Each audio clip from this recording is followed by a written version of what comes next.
ready for the next poet? Say yeah. Y'all are already clapping. Already raising the energy for the one, the only, just Tona the poet. Yeah.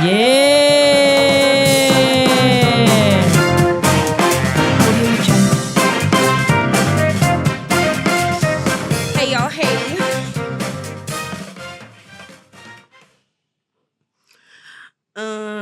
I was really trying to figure out what I was going to spit. But my brother has been really on my mind. So I am going to I'm going to recite. We'll try to get through it.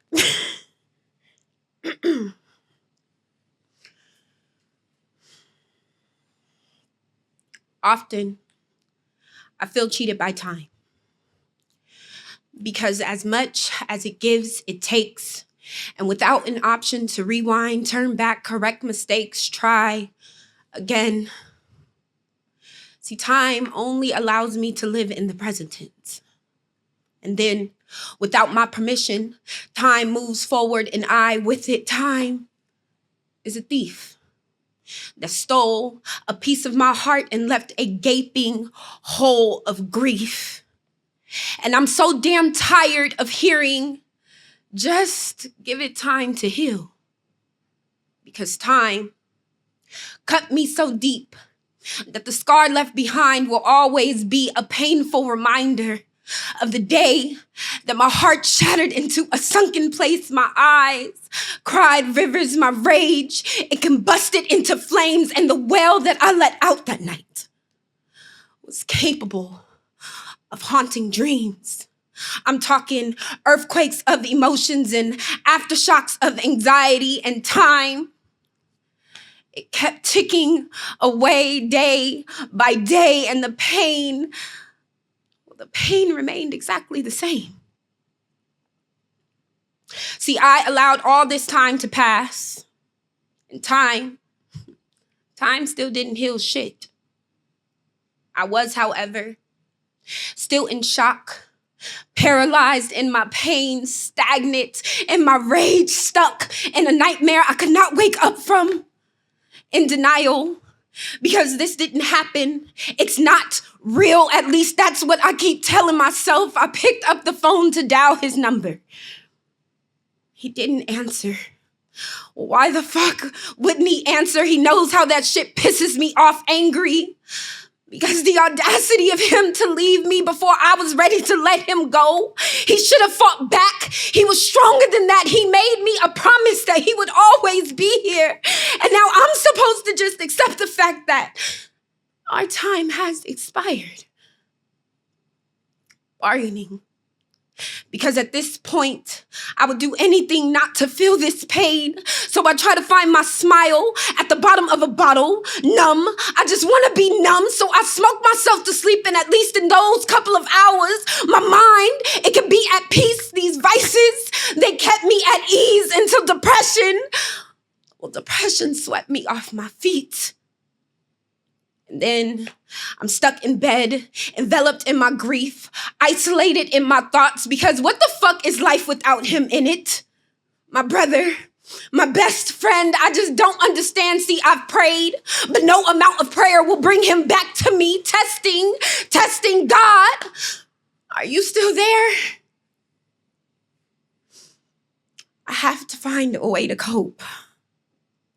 This grief, it's too heavy. How do I let it go? I can't numb the pain away anymore. My tolerance is too high. So I have to find a way to say goodbye. So I write. Acceptance. Gone, but never forgotten. See, it was selfish of me to want him to stay in a place that produced pain and painted trauma into his portrait like these colors of chaos that created his background and violent strokes of life that created this image. He survived and lived a life to the best of his abilities. And so now, all I can do is pray that he's at peace, free of suffering. I love you. Poem.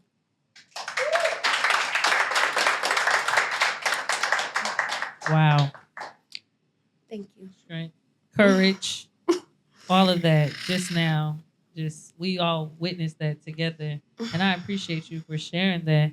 And in the most performative way, it was authentic and you gave us you and every emotion. I'm grateful. Thank I you. am very grateful. A lot of people, some people, they'll go to spots and they be like, I'm about to perform the fuck out of this poem. They about to see me do this. And sometimes we come to spaces and we just be like, look, I needed to say this for me at this moment. And, you know, I saw it both ways, that we needed to hear it and you performed it. Yeah, it's when I first wrote the piece, I had no intentions on performing the piece at all whatsoever. It was poetry is very much so like Judge Jay said, for me, therapy. It is how I process everything. I gotta write it down. If I'm having a bad day, I'm gonna write it down. All of my thoughts go on the paper.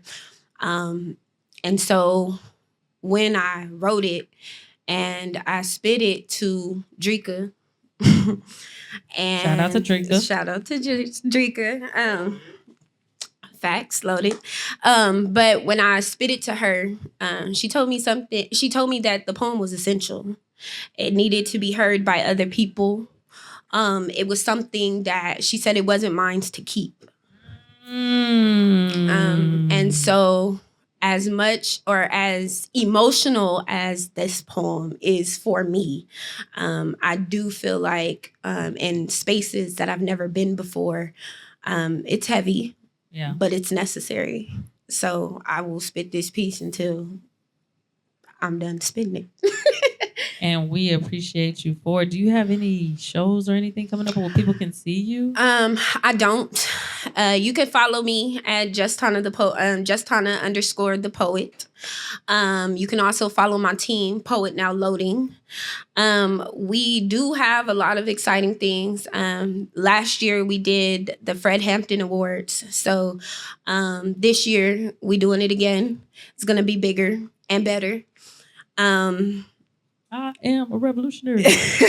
Well, because the poet is the voice of the people, and I mean, Facts. you know, they're the voice of the people. So, you know, we don't have the Grammys, we got the Hammies. We doing it for the culture. You feel me? So, that's real. Fred Hampton Awards. If you follow the page, Poet Now Loading, we're gonna start our nominations, like our whole nomination process and stuff like that. So that is all TBA. Right. But if you follow the page, you will definitely be able to keep up with it. Thank you so much, love. Oh, absolutely. Oh, yeah. So my boy Liro, tomorrow, I'm not on the show, but Liro is our CEO. Well, yeah, he's our CEO. He's the head of Poet Now Loading. He will be at We Go Live tomorrow. So yeah, you guys come out, enjoy. It's a lot of poetry. Oh my God. I'm at Poetry Lounge every Sunday, y'all. So if you want to come to Poetry Lounge, shout out to 7. Yeah, shout out to 7. Yeah. So if you want to come to Poetry Lounge, it's a vibe, it's a party, and poetry. So y'all come out, have fun. I'm excited. Thank you so much, love. Y'all give it up.